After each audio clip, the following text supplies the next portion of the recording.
Cars Channel News and Review Car.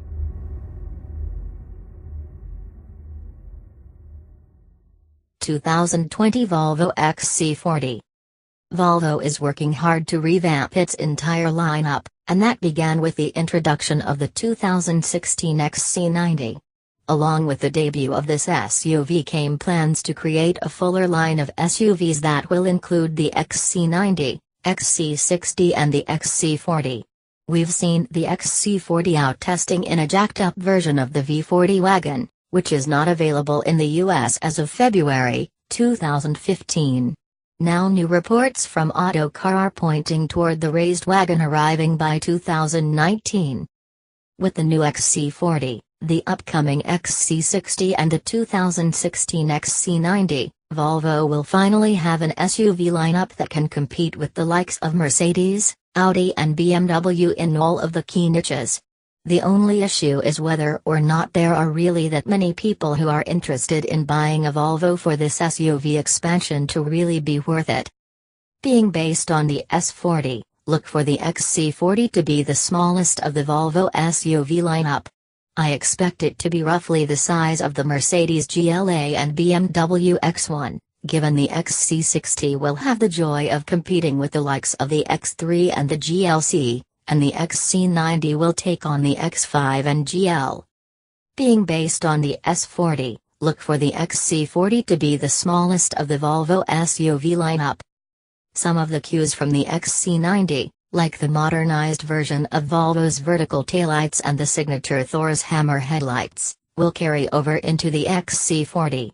Where I expect the XC40 to differ from the XC90 is that I believe it will be shapelier, as the 40 will likely be aimed more toward a younger crowd.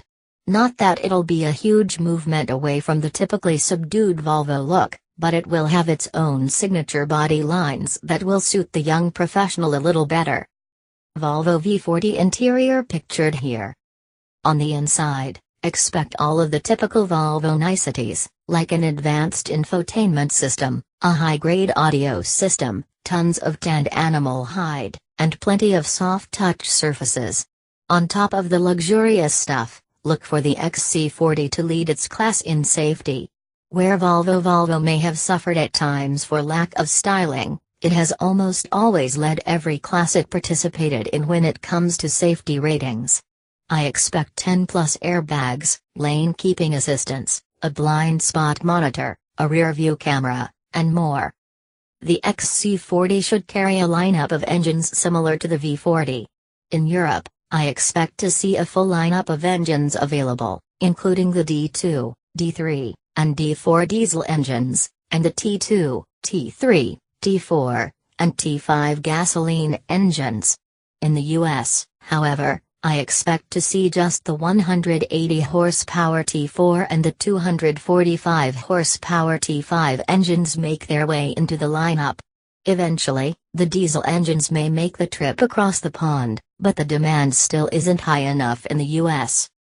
I also expect to see the XC40 to come standard with front-wheel drive and offer all-wheel drive as a low-cost option.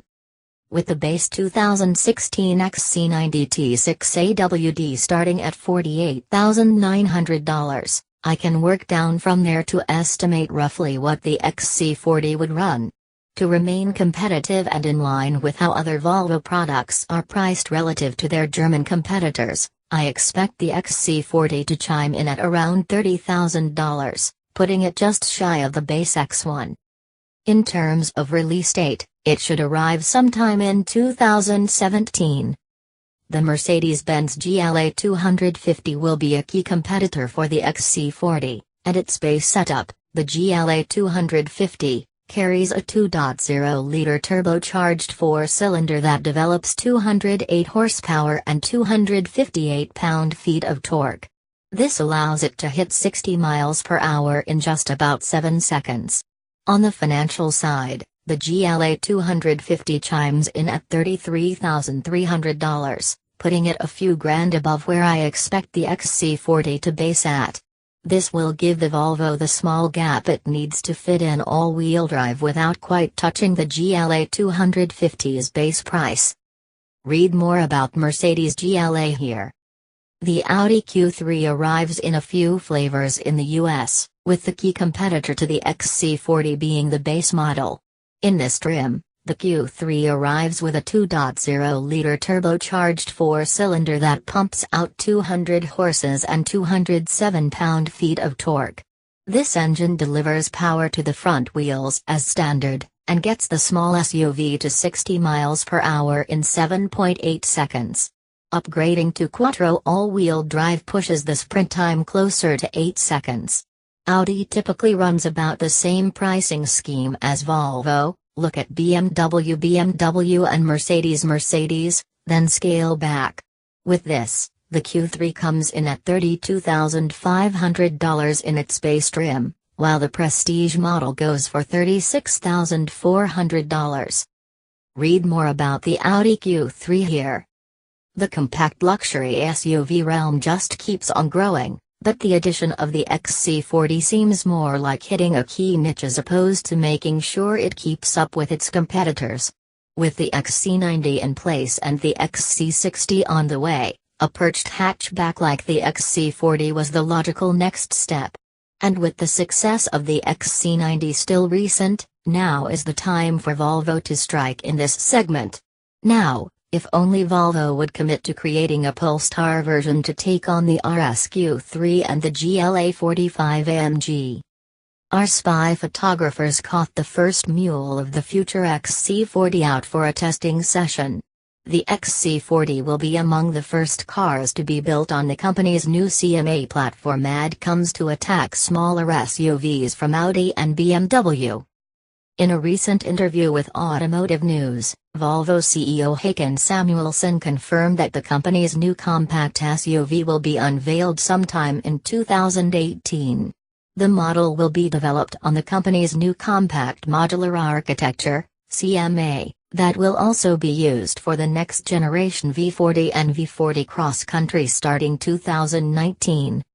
British magazine Autocar had the chance to talk with Volvo's CEO Håkan Samuelsson and learned a series of new details on the upcoming XC40. Continue reading to find out when will you be able to drive the new crossover.